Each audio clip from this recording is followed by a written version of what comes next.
Good morning. So, what a decent topic it is, artificial intelligence. इससे पहले artificial word सबसे ज़्यादा कहाँ सुना आप लोगों ने? बहुत सारी फीमेल्स बैठी हैं, ज्वेलरी के लिए सबसे ज़्यादा यूज़ हुआ। क्या आप प्राउड से यूज़ करते थे उस वर्ड को? I don't think. That's the beauty of this product. That's the beauty of this technology. आज इतने एमिनेंट स्पीकर मेरे से पहले आए, अभी और भी आएंगे, अभी बैठे हैं डाइस पे। सभी लोग प्राउड से आए हैं आर्टिफिशियल इंटेलिजेंस पे बात करने। इंटेलिजेंस कभी आर्टिफिशियल हो सकता है? ये भी हमें आर्टिफिशियल इंटेलिजेंस नहीं सिखाया। एक मूवी बहुत ही फेमस थी, 3 इडियट्स, सभी ने देखी, राइट? उसमें जो मशीन की डेफिनेशन जो बताई आमिर खान ने, वो थी मशीन वो है जो इंसान की जिंदगी को आसान कर दे। ये आर्टिफिशियल इंटेलिजेंस उससे एक लेयर और आगे चला गया है। और मुझे नहीं पता, अभी मैं सुन रहा था पीछे इनॉग्रल सेशन में बोला कि 1956 से आर्टिफिशियल इंटेलिजेंस पिक्चर में है। I was not aware of this fact. आज से कुछ 15 साल पहले जब मैं टाटा में जॉब करता था, I was CFO in one of the organisation. By the way, मैं इलेक्ट्रिक व्हीकल कंपनी चला रहा हूँ, बट चार्टर्ड अकाउंटेंट हूँ क्वालिफिकेशन से। CA की प्रैक्टिस भी करता हूँ, प्रैक्टिसिंग चार्टर्ड अकाउंटेंट हूँ। जब मैं टाटा की कंपनी में काम करता था तो we were into homeland security. वहाँ पर हमको एक होमलैंड सिक्योरिटी बेसिकली क्या है, मैं एक लाइन में समझा देता हूँ। बॉर्डर के अंदर जितना भी सिक्योरिटी होता है वो होमलैंड सिक्योरिटी कहलाता है। बॉर्डर डिफेंस है, बाकी सब होमलैंड सिक्योरिटी है। चाहे वो सर्विलेंस हो, चाहे वो विजिटर मैनेजमेंट हो, चाहे वो बैरियर्स हो, जो भी कुछ है वो होमलैंड सिक्योरिटी है। तो उसी में ही एक एटीएम एक टेक्नोलॉजी, मतलब इतने सालों से हम लोग सुन रहे हैं। मेरे हिसाब से मैंने जो पहला एटीएम अपना एक्सेस किया था वो 96-97 में किया था। ICICI बैंक आया हमारे ऑर्गेनाइजेशन में और एक दिन में उन्होंने हमारे अकाउंट्स खोले सबके, और साथ में चेकबुक और पूरी किट दे दी। तो it was such a pleasant surprise to all of us कि जहाँ पहले अकाउंट खुलवाने के लिए 8-10 दिन आपको चक्कर लगाना पड़ता था बैंक में, वहाँ आपका अकाउंट एक दिन में खुल रहा है, चेकबुक मिल रही है, साथ में एक कार्ड मिल रहा है जिसे बोला गया ये एटीएम कार्ड है। एटीएम इस टेक्नोलॉजी को बहुत पहले से यूज़ कर रहा है। पहले मैन पावर को यूज़ करते थे, DG सेट है, लाइटिंग है, उसकी सिक्योरिटी है, वो सारी चीज़ें के लिए। लेकिन मैं 2012 की बात बताता हूँ। उस समय पे हम AI टेक्नोलॉजी को यूज़ करते थे एटीएम को मैनेज करने के लिए। DG सेट में कितना डीजल है ये तक हम मॉनिटर करते थे AI के थ्रू। बट तब उसको एक दूसरा शब्द बोलते थे, जो शब्द अब शायद विलुप्त हो गया है, बट उस समय काफ़ी लोकप्रिय शब्द था। उसका नाम है मशीन लर्निंग।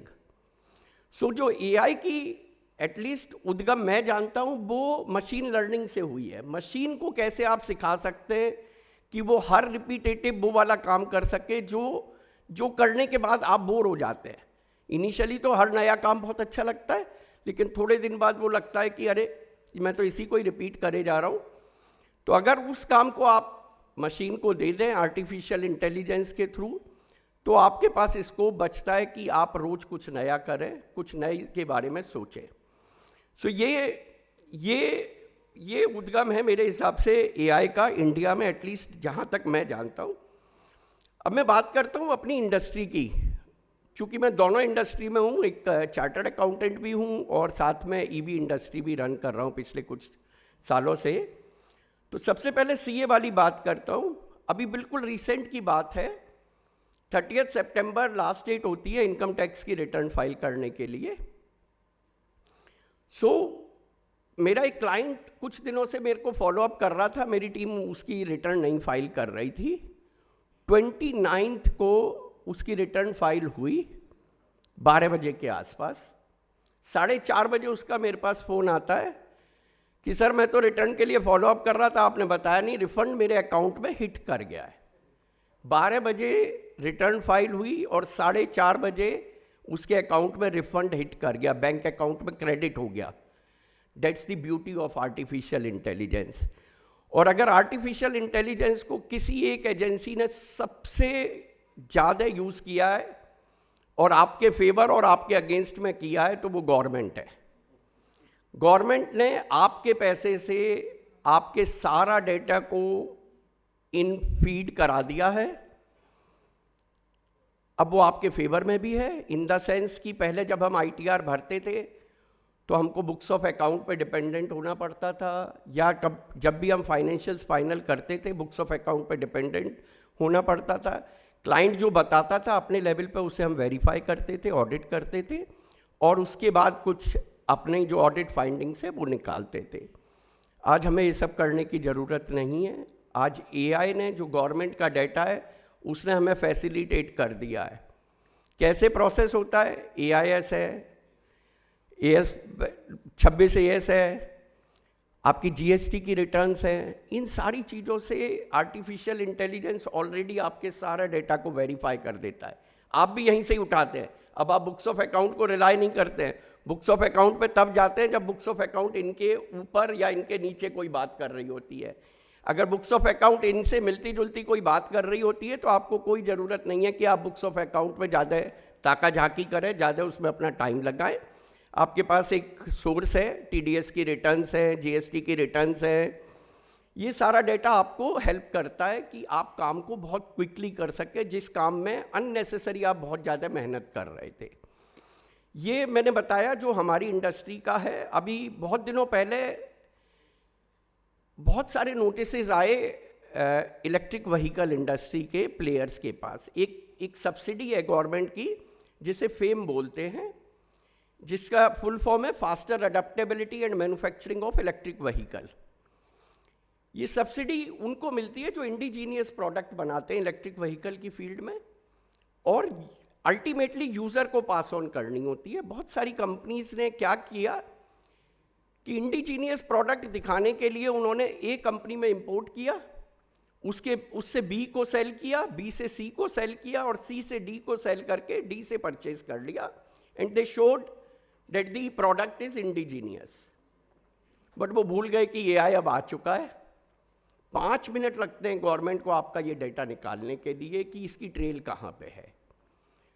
और वही हुआ, लोगों के पास 300 करोड़ 250 करोड़ के DRI के नोटिसेस आए, और वो नोटिसेस इतने स्ट्रांग थे, इतने बैकफीडेड थे डेटा के साथ कि कोई चाहते हुए भी उसका कुछ नहीं बिगाड़ पाया। Ultimately those companies are on the verge of getting shut down or they are basically paying those penalties.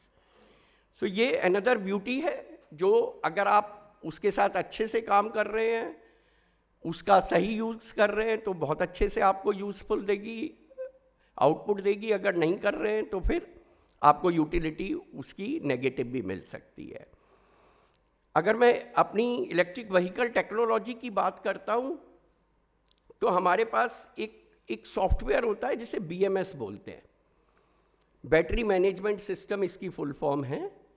BMS basically पूरी जो सिस्टम है हमारा बैटरी का, चूंकि ये व्हीकल को बैटरी ऑपरेटेड व्हीकल भी बोलते हैं टेक्निकली इलेक्ट्रिक व्हीकल के अलावा, क्योंकि बैटरी उनका हार्ट है, तो पूरे BMS बैटरी को मैनेज करता है और उससे आपको बहुत सारी रिपोर्ट्स देता है। फंक्शनैलिटीज़ की अगर हम बात करते हैं तो जियो फेंसिंग, जियो टैगिंग, ये फंक्शनैलिटीज़ मिल जाती है। अब ये जियो टैगिंग क्या है, जियो फेंसिंग क्या है? मान लीजिए कि मैं, जैसे स्विगी जोमेटो के जो ऑपरेटर्स हैं वो लोग रेंटल पे गाड़ी लेके चलाते हैं उसको, अभी उसका, और उनको मंथली एक रेंटल देना होता है। गाड़ी की कॉस्ट जो ऑपरेटर है, थर्ड पार्टी ऑपरेटर है, वो गाड़ी परचेज करता है। अभी अगर वो सोचते हैं कि मैं गाड़ी लेके अपने घर बैठ जाता हूँ, तो वो संभव नहीं है। जियो फेंसिंग लगी हुई है, यानी उनको एक फेंस कर दिया है, एक आर्टिफिशियल बाउंड्री में बांध दिया है। उस बाउंड्री के बियॉन्ड जैसे ही वो जाएंगे गाड़ी बंद हो जाएगी। ये सब आर्टिफिशियल इंटेलिजेंस का ही चमत्कार है। इसी तरीके से अगर मैं फीचर्स की और बात करता हूँ तो बहुत ही छोटे छोटे से फीचर्स हैं, लेकिन उन्होंने इंसान की ज़िंदगी को बहुत आसान कर दिया है। मेरे एक फ्रेंड ने अपने कुरियर बॉय के लिए, अपने फील्ड बॉय के लिए एक स्कूटी खरीदी हमारी कंपनी से।